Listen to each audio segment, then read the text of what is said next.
PVC, me despedi dele com a tua imitação para te chamar de novo para a tela, porque vamos antes para a vinheta da prancheta do PVC, tratando de Atlético Mineiro e Cruzeiro, ou melhor, Cruzeiro e Atlético Mineiro. Roda a vinheta.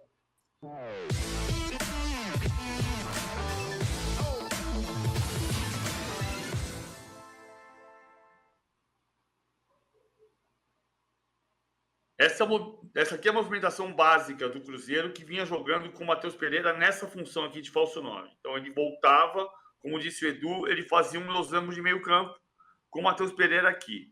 Com o Caio Jorge, eu acho que mudou um pouquinho o posicionamento do Matheus Pereira, mas ele continua sendo o grande pêndulo do time. Por quê? Ele escapa um pouco para o lado direito, mas ele não é um ponta direito. Então ele circula isso aqui. Se você olhar o mapa de movimentação dele, você vai ver que ele sai da ponta para dentro e ele ocupa todo esse espaço. O mapa de movimentação do Matheus Pereira tem toque na bola em todos os lugares do campo de ataque. Todos os setores, da direita à esquerda. Mas ele sai da direita para vir fazer o losango, dá liberdade para o Caio Jorge escapar um pouquinho para cá. O Atlético se defende, esse é um ponto de vista meu, alguém pode discordar, principalmente o Milito. Se defende com linhas de 4. Mas ele não joga com linhas de 4. Ele faz a saída do Arana, puxa aqui Júnior Alonso e Saravia. Então ele vai ter sempre 3-2. E talvez um ponto do Cruzeiro seja subir o Matheus Pereira um pouco mais para fazer a saída se complicar com 3 contra 3. Pode ser estratégia. No meio, o Cruzeiro tem 3 homens, que no último jogo foram Lucas Romero, Matheus Henrique e Barreal. Barreal cresceu muito de produção. A base do Atlético, o Cruzeiro tem sofrido e sofreu muito no primeiro turno, porque como é que joga o Atlético? O Atlético joga abrindo o campo. Então, o Arana vem para o lado esquerdo, quando perde a bola, ele volta para fazer linha de 4, mas ele sobe como ponta esquerda e o Scarpa muito aberto na direita. A base do jogo ofensivo do Atlético é essa aqui. Arana, Scarpa. Um em cada lugar. Porque isso obriga o adversário a abrir a defesa para marcar os lados. E quando isso acontece, vem por dentro Paulinho e Bernard. E vão ocupar muito essa função. O Bernard não está jogando como ponta, ele está jogando como meia se infiltrando. E o Paulinho como ponta de lança. Acho que nesse cenário o Davidson não começa jogando e ele vai ter um duelo de meio campo com o Alan Franco e com o Otávio tentando controlar esse setor. É um jogo de equilíbrio, mas acho que o Cruzeiro é um pouquinho mais forte, sim. Outro jogo muito importante nessa rodada de brasileiro é o Corinthians contra o Bragantino. É a prévia do que vai acontecer na Sul-Americana. Por isso, vem para cá Samir Carvalho, nosso galáctico preparador de primeira, para falar de Corinthians, que prioriza o Brasil e a fuga da zona de rebaixamento, né, Samir?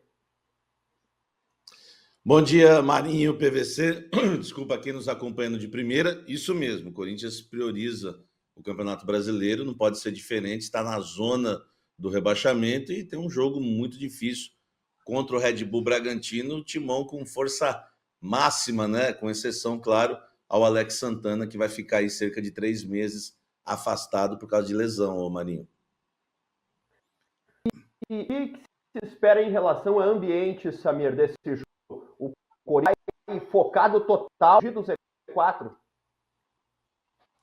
Ambiente de decisão, viu, Marinho? De final, né? Conversando com algumas pessoas, o Corinthians pretende, né, entrar em campo jogando com muita raça, com vontade, lutando por cada bola. O que eu ouvi até comentários em relação ao Santos naquele jogo na Neoquímica Arena contra o Red Bull Bragantino. Falaram que eu não acompanhei aquela partida que levou o Santos para a final do Paulistão deste ano, mas o Santos chegou bastante, inclusive com faltas, né? E até conversando dentro do Corinthians com fontes, me falaram isso, que o Corinthians tem que chegar junto no jogo, realmente entrar ligado o tempo todo, dar algo a mais para sair com a vitória. O Corinthians está levando muito sério é claro, né? Não poderia ser diferente também, está na zona do rebaixamento. Mas a ideia é entrar bem ligado, lutando por toda a bola, Marinho. Não só a questão tática e técnica, mas o Corinthians quer entrar bem focado, com muita raça, para esse jogo, para não poder, para não correr o risco, né, de perder pontos na Neoquímica Arena, que seria um prejuízo muito grande nessa altura do campeonato, principalmente nessa partida que joga em casa. PVC, você acha que o Corinthians consegue deixar a zona de rebaixamento nessa rodada? Eu acho que o Corinthians empata com o Bragantino. Tem que olhar a classificação direitinho aqui para não falar bobagem. Quer ver? Vamos lá. A classificação. Quem é que vai jogar? O Internacional vai ganhar do Atlético Paranaense. O Fluminense vai empatar com o Vasco. Se o Internacional ganhar do Atlético Paranaense, o Corinthians não sai, a não ser que o Vitória não ganhe o clássico. Tem Bavi. E aí eu acho que o Corinthians não sai. Acho que eles não sabem, porque eu acho que o Vitória não vai perder e que o Internacional não vai perder. Embora eu possa dar empate aqui. Eu acho que não sai, porque eu acho que eles empatam com o Bragantino. Ô Samir, o de permanecer mais uma rodada na zona de rebaixamento pode transformar o jogo da Sul-Americana em totalmente secundário para o Corinthians? Eu acho que o Ramon vai repetir, se, por exemplo, se empatar com o Red Bull Bragantino, como o PVC falou, né, o palpite dele, ou até perder a partida, eu acho que ele vai usar o esquema a estratégia que ele utilizou contra o Grêmio, né, no meio da semana. Vai poupar alguns jogadores, colocar um time, enfim, misto, né, para o duelo da Sul-Americana contra o próprio Red Bull Bragantino, e visando a sequência do Campeonato Brasileiro, né? Lá dentro todo mundo entende que o brasileiro é prioridade e fugir da zona do rebaixamento é prioridade. Se o Corinthians vence o Bragantino, o Corinthians fica a 3 pontos do time de Bragança, né? Esse é o Campeonato Brasileiro. Agora, precisa vencer. O Corinthians realmente não tem desperdiçado pontos, né? Jogando inclusive em casa, não pode... fez jogos ruins em casa, ganhou do Vitória, mas fez o gol no finalzinho. Para mim, o Vitória jogou melhor. Né, teve também o tropeço contra o Criciúma. O Corinthians tem que ficar atento para não perder pontos, mas vai mudar a estratégia. Eu acho que muda até a estratégia de mercado. Se o Corinthians perder no sábado, né, amanhã, né, pro Bragantino, eu acho que o Corinthians vai dar uma acelerada no mercado, perigoso até fazer alguma bobagem, sair acelerando o processo de contratações, porque realmente o Corinthians precisa se reforçar, Marinho. Ô PVC, como é que se sustenta tantas competições com o Z4 batendo no pescoço, hein? Eu acho que é mexendo no elenco. Vamos tentar fazer um exercício aqui, Samir. Eu acho que tem que ter prioridade para o brasileiro e entender como você consegue ser competitivo nas duas. Queria tentar fazer um exercício com o time que jogou contra o Grêmio na quarta-feira. Vamos lá. Hugo Souza continua, certo? Dos 3 zagueiros, Félix Torres, Kaká e Gustavo Henrique, talvez seja Kaká, André Ramalho e Ranieri. Estou errado? É que não tem o Alex Santana, ele teria que jogar de volante, ele teria que formar a dupla de volantes com Charles e Rian, para que o Ranieri atue na linha de 3, o PVC. Não sei se ficaria um time muito reativo, né? Então pode sair Gustavo Henrique e jogar André Ramalho, Kaká e Félix Torres. O Kaká tá na frente do Gustavo Henrique, não tá? O Kaká hoje na frente do Gustavo Henrique, sim. O Gustavo Henrique foi muito bem contra o Criciúma, depois sumiu, voltou, foi bem na partida contra o Grêmio, mas o Ramon tem optado por Félix Torres ou Kaká. O Charles saiu machucado no jogo passado contra o Grêmio. O Charles pode jogar. Então. A informação que a gente tem é que tá tudo ok com ele, foi apenas um cansaço muscular, né, o que me passaram. Então ele vai para o jogo. E eu conversei com pessoas dentro do Corinthians, elogiaram bastante ele essa semana e o desempenho dele contra o Grêmio. Então, assim, o Charles começa a ganhar espaço. A gente fica nessa dúvida para domingo, PVC, se se a dupla de volantes vai ser Charles e Ranieri, ou Charles e Rian, porque o Rian também está indo bem, foi bem também no jogo contra o Grêmio. Fica essa dúvida agora, apesar de não ter o Alex Santana, tem 3 volantes aí disputando 2 posições. O Ranieri não vai bem, não tem ido bem nos jogos, mas sempre foi titular. Não sei se ele tiraria o Ranieri aí e formaria uma dupla com o Rian e Charles. Eu acho difícil. Bom, vamos ver aqui. Aí ele vai ter Hugo Souza,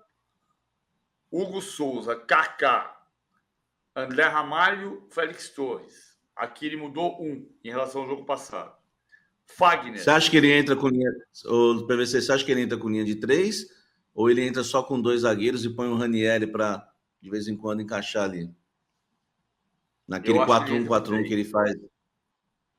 Eu acho que entra com 3. Acho que entra com 3. Com o André Ramalho, terceiro zagueiro. Ele vai ter que ganhar o jogo, mas ele não tem elemento para ganhar o jogo sem ter segurança defensiva. Vamos ver se eu vou acertar. Eu queria fazer a conta de quantos ele vai mudar. Hugo Souza. Eu vou arriscar aqui. Hugo Souza, Félix Torres, André Ramalho e Ranieri. Então ele faz 2 mudanças na defesa. Fagner, 3 mudanças.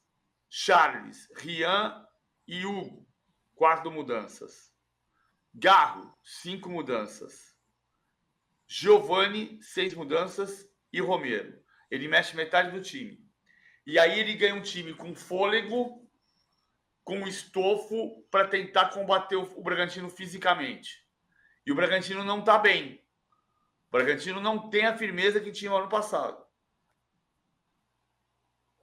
Ô Samir, você falava também sobre daqui a pouco o impacto disso até no mercado do Corinthians, né? Porque daqui a pouco, se a água começar realmente a bater no queixo, o Corinthians pode sair meio que no desespero para buscar alternativas, ou não? Assim, é um temor que eu tenho, né? Não chega a ser não é uma informação. Eu acredito que pode acelerar o processo, porque o Corinthians precisa muito, né, de reforços. O setor ofensivo do Corinthians precisaria de 2 atacantes no mínimo. O Corinthians tem criado chances de gol, a gente tem visto nos jogos. Só que quando a bola chega lá, os atacantes acabam não fazendo gol. Caso do Pedro Raul, que esse, né, sequer finaliza. O Yuri Alberto, que erra bastante, né, as finalizações. O Wesley também. Outro dia o Wesley cabeceou o vento, né? O Wesley é um péssimo finalizador também. O Romero perdeu gols que não costuma perder contra o Grêmio, né? O Romero até costuma ser um pouco mais decisivo entre todos esses que eu citei. O Pedro Henrique, apesar de fazer o gol, também é pouco efetivo. O Corinthians precisa de reforços, está em busca de atacantes, né? O Gonzalo Plata continua, né, o Corinthians negociando, esperando uma resposta, né, do clube árabe para tentar, né, fechar com o Plata.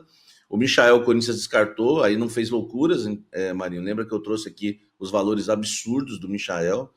Mais de 2 milhões de salário e mais 50 milhões de luvas. Então, o Michael, na verdade, fechou as portas para muitos clubes. O Cruzeiro pulou fora, o Corinthians também. Então, o Corinthians está em busca de atacantes. Ainda tenta o Alex Arce, o paraguaio, e busca mais um 9 no mercado. Me falaram que o 9 que o Corinthians procura é um 9 que não é midiático. Procura não, conversa já. Que é um 9 que não é midiático, mas que é um 9 que chegaria para ser titular e agradaria muito. Aí eu conversando com uma pessoa dentro do clube importante, né, que participa das negociações, ela me disse: Samir, midiático vai depender da avaliação de cada um, mas chegaria para ser titular. Mas é uma negociação, não me passaram o nome para não atrapalhar as negociações, né? A gente tenta tirar e pega essas dicas, né? Se é midiático, se não é, mas não dá para falar que está encaminhado nada também. O Corinthians precisa muito de reforços e claro que é por isso que eu falei, acaba fazendo loucuras, né? Se o resultado não vem, vai ter que acelerar um desses processos aí, Marinho, acabar aceitando pedidos, às vezes, que não aceitaria se tivesse numa condição melhor. Se o Giovani fizer 10 gols nos próximos 5 jogos, ele pode ser chamado de Giovani midiático? Não, é um mini midiático. O Gabigol é midiático. O Gabigol é midiático. Eu adoro a lembrança de uma coisa que nos anos 80, uma das rádios FM no Rio de Janeiro dizia que imitava o Valdir Amaral. O Valdir Amaral era um grande, extraordinário narrador, mas que no final da vida tinha uma piada maldosa com ele, que dizia que todo gol ele narrava: bola na área, bololô na área, gol! Gol! Esperava o repórter dizer. Depois de Zico! Zico ele sabia quem era. Sei lá, Anselmo! E fazia o gol e esperava o narrador. Então, antes a bola subiu a bola bololô na área, gol! E aí a rádio fazia uma brincadeira com o tabela do campeonato. Em primeiro lugar, o Flamengo com 32 pontos. Em segundo, o Vasco com 33. Em terceiro, o Fluminense com 30 pontos. Artilheiros do campeonato. Em primeiro, o Bololô na área com 25 gols. Em segundo, o Zico. É o midiático. O midiático vai ser artilheiro do campeonato de qualquer jeito. Qualquer que seja o artilheiro do campeonato, será midiático. Ô, PVC, para fechar, eu queria PVC, vamos ao Samir aí com esse nome oso.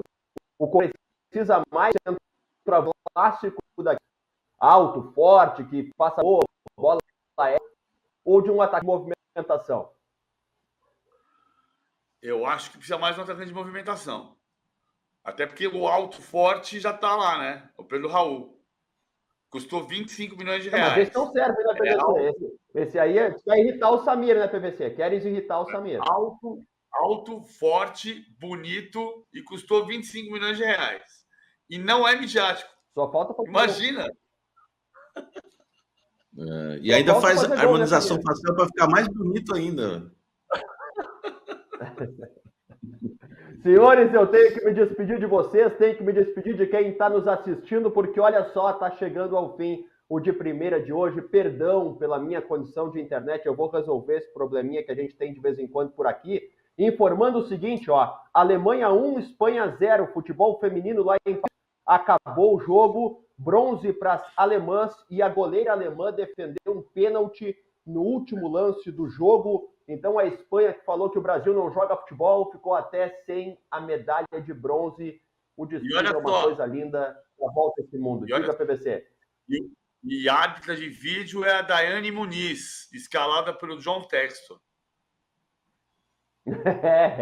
O John Textor vai enlouquecer.